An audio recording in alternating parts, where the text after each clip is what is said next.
Donc, Iblis, qu'est-ce qu'il fait? Allah subhanahu wa ta'ala nous dit Aba. Premièrement, Aba, refuser. Et Aba, en fait, en langue arabe, il signifie déjà un refus par volonté, par choix. Donc, c'était prématuré. C'est pas quelqu'un qui s'est trompé ou qui l'a oublié, parce qu'on va voir que Adam, certes, il s'est trompé, mais par oubli. Par oubli. Ce n'est pas parce qu'il a fait, c'est pas un acte prémédité. Ici, c'est quelque chose de prémédité et même c'est un choix. Ça veut dire que ce refus est un choix. Un choix bien élaboré. Donc, c'est un choix qui émane. La preuve, c'est qu'Allah subhanahu wa ta'ala va lui poser la question. Et là, on voit que quand il a refusé, donc Allah subhanahu wa ta'ala, il demande à Iblis de s'expliquer. Allah subhanahu wa ta'ala connaît ses motivations, mais pour autant, près de tous les anges, il doit s'expliquer. Et vous imaginez ce refus. Allah subhanahu wa ta'ala, ma mana'ak an tasjud lima khalaqtu biyaday. Astakbarta am kunta min Allah. Allah subhanahu wa ta'ala dit, dis-moi, c'est quoi la raison? Est-ce que c'est par orgueil? Ou est-ce que tu am kunta min al-ghawin? Est-ce que vraiment tu as pris un autre chemin, le chemin de la déviance? Donc, et puis Iblis, il explique ses raisons. C'est-à-dire, c'est cet être humain, c'est cet être que tu as honoré plus que moi. Donc, on voit déjà, il parle d'honneur de l'être humain, parce que quand il a vu Allama Adam, Allah Ta'ala a enseigné à Adam le nom de toutes choses, il a vu ce qu'Allah Ta'ala a donné à l'être humain, et puis il a demandé aux anges de se prosterner, donc il y a une jalousie. C'est une maladie. C'est pour ça les ulama ils disent que l'origine de toutes les maladies, tous les vices, c'est cette jalousie. Parce que cette jalousie génère beaucoup de maladies. Et ça peut détruire complètement la foi de la personne. Et ça nous dit quelque chose, c'est que il faut jamais se leurrer de son adoration. Pour autant, Iblis, il était ce qu'il était, un grand adorateur de Dieu. Pour autant, parfois, ça vient juste un moment ou une situation, et cette situation va révéler ce que nous sommes réellement. Va révéler ce que nous sommes réellement, et ça peut nous faire chuter, mais vraiment une chute certaine, une chute où il n'y a plus de retour, malheureusement.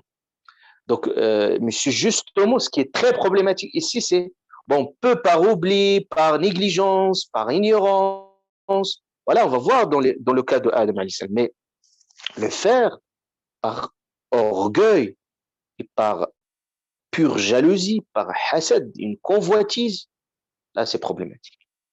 Donc on voit, donc Allah subhanahu wa ta'ala il dit Abba, premièrement, il a refusé, je vous dis Abba ici par volonté, donc c'est prémédité. Et Allah ta'ala, il rajoute encore wastakbar. Stakbar, ici dans la langue arabe, on dit yatakabbar ou stakbar. En fait, stakbar ici, c'est l'orgueil, donc c'est orgueil, si on peut se dire. Mais stakbar ici, quand quelqu'un prend une ampleur où il se croit plus grand à ses yeux. Ça veut dire que parfois, il y a des gens qui s'orgueillent de ce qu'ils ont ou de ce qu'ils sont. Mais Iblis, ici, on voit que cet orgueil n'est pas justifié. Pour quelle raison il s'orgueille? Est-ce que c'est un être exceptionnel ou est-ce qu'il a quelque chose, un pouvoir absolu qui explique, qui donne raison à cet orgueil? C'est-à-dire, cet orgueil, en fait, le dépasse.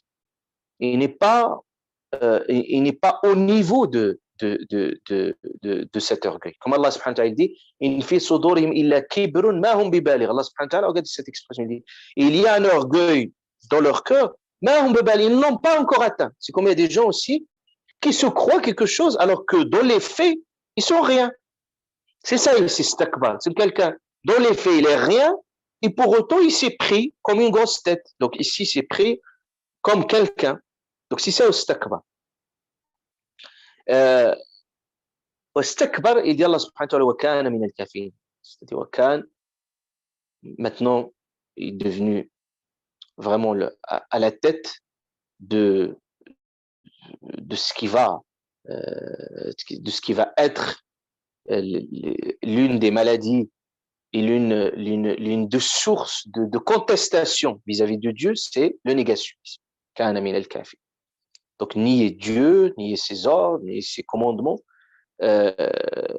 Sakbara wa kana min al-kafir. Donc tous ces éléments-là, premièrement, le refus, l'orgueil, plus ce négationnisme. C'est ces trois éléments qu'il compose. Et puis, qu'est-ce qu'il dit? Quand il se justifie dans un autre passage coranique, il dit Ana khayrun minhu, khalaqtani min narin wa khalaqtahu min tin. Je dis, pourquoi il est meilleur que moi? Il s'est comparé. Pourquoi il est meilleur que moi? Moi, tu m'as créé du feu, et lui, tu l'as créé de l'argile. Ça veut dire qu'il considère que le feu, il est plus important que l'argile. En principe, il devait être meilleur que Adam. Et là, on voit que Iblis, c'est lui qui va instaurer, je, on peut dire que c'est lui qui va instaurer cette théorie d'eugénisme qui a mené l'humanité vers la catastrophe. C'est cette classification des races, des origines. Il y a des races qui sont plus supérieures, d'autres races qui le sont moins.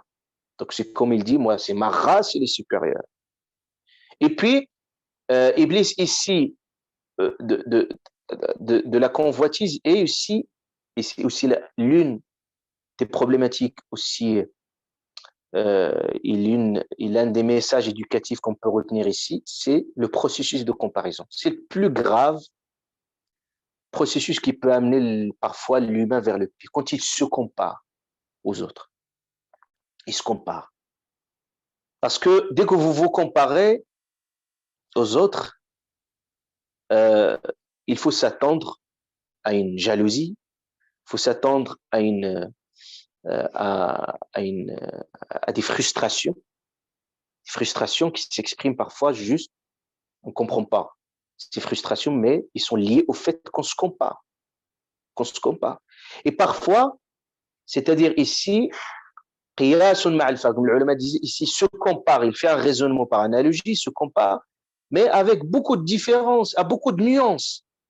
Donc, le meilleur remède psychologique, c'est essayer de vous comparer à vous-même, dans votre évolution, dans votre vie. Ça sera encore plus mieux. Parce que parfois, vous comparez, et quand vous vous comparez, vous espérez ce qu'il y ait entre les mains. Et parfois, vous ne regardez pas ce que l'autre ne l'a pas. Vous regardez tout ce que vous voulez l'avoir, mais sans forcément tenir compte des nuances. Et que si vous manquez de cette chose-là, l'autre aussi, il manque sur d'autres aspects. Allah subhanahu wa ta'ala dit, dans un verset coran, il dit وَلَا تَتَمَنَّوْا مَا فَضَّلَ اللَّهُ بَعْضَكُمْ عَلَى بَعْضٍ. Il ne faut pas espérer ce que Allah a favorisé les uns des autres. Allah, demandez Allah subhanahu wa ta'ala, Dieu. Donc c'est pour ça, ici, islamiquement parlant, le hasad, le prophète nous a dit, c'est une rasoir. Il dit, il rase. Je ne dis pas, il rase les cheveux, il rase la religion. Il rase complètement. C'est comme un feu. Comme le feu, quand il va manger du bois, et le feu, quand il ravage, pas la même chose, la jalousie, ça peut ravager. Ça nous ravage déjà, nous, de l'intérieur, avant les autres. Et donc, on voit ce qui a fait Iblis. Regardez, quand Iblis, la preuve, on va voir la différence entre Adam et Iblis. Quand Iblis, Allah subhanahu wa ta'ala, lui a demandé cela pour s'expliquer, peut-être Allah ta'ala lui a donné une raison également de s'expliquer, peut-être de présenter ses excuses. Il a dit, oui, je me suis trompé. Ça aurait, à la limite, été acceptable. Mais pour autant, on a vu que Iblis, il a continué même dans son entêtement, il est allé encore plus loin. Il est encore plus loin pour défier Dieu. Défier Dieu. Je vais tous les égarer. Et il a je vais vraiment, c'est comme il dit, je vais noircir et je vais mettre tout pour, euh, pour mettre cet être humain dans la gêne.